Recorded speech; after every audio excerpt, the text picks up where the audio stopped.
শুভ সকাল বন্ধুরা, আজকের দিনটা শুরু করলাম মায়ের পায়ে জবা ফুল অর্পণ করে তার আশীর্বাদ নিয়ে।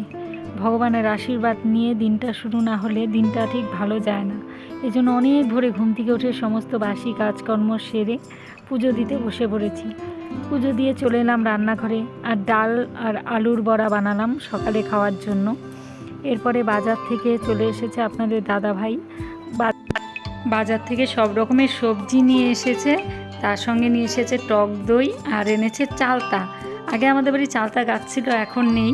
তো এই যে কি সুন্দর টক খাওয়ার জন্য চালতা এনেছে, ডালও খাজা, আর ঢেঁকি শাক এনেছে, আর মাছ এনেছে কাতল মাছ। আর দুপুরে ডালের সঙ্গে করেছি পাঁপড় ভাজা। তো অনেক কিছুই রান্না হচ্ছে, আর মাছের তেলটা দিয়ে বেগুন দিয়ে তেল চচ্চড়ি বানিয়ে ফেললাম। তো এই যে রান্নাও কমপ্লিট হয়ে গেছে, বাড়ির সবার জন্য রান্না করে নিলাম। এই যে শুভ সকাল বন্ধুরা, আজকের দিনটা শুরু করলাম মায়ের পায়ে জবা ফুল অর্পণ করে তার আশীর্বাদ নিয়ে। ভগবানের আশীর্বাদ নিয়ে দিনটা শুরু না হলে দিনটা ঠিক ভালো যায় না। এই জন্য অনেক ভোরে ঘুম থেকে উঠে সমস্ত বাসি কাজকর্ম সেরে পুজো দিতে বসে পড়েছি। পুজো দিয়ে চলে এলাম রান্নাঘরে, আর ডাল আর আলুর বড়া বানালাম সকালে খাওয়ার জন্য। এরপরে বাজার থেকে চলে এসেছে আপনাদের দাদাভাই। বাজার থেকে সব রকমের সবজি নিয়ে এসেছে, তার সঙ্গে নিয়ে এসেছে টক দই আর এনেছে চালতা। আগে আমাদের বাড়ি চালতা গাছ ছিল, এখন নেই।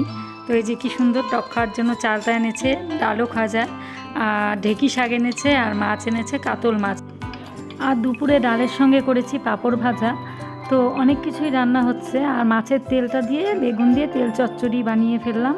তো এই যে রান্নাও কমপ্লিট হয়ে গেছে, বাড়ির সবার জন্য রান্না করে নিলাম। এই যে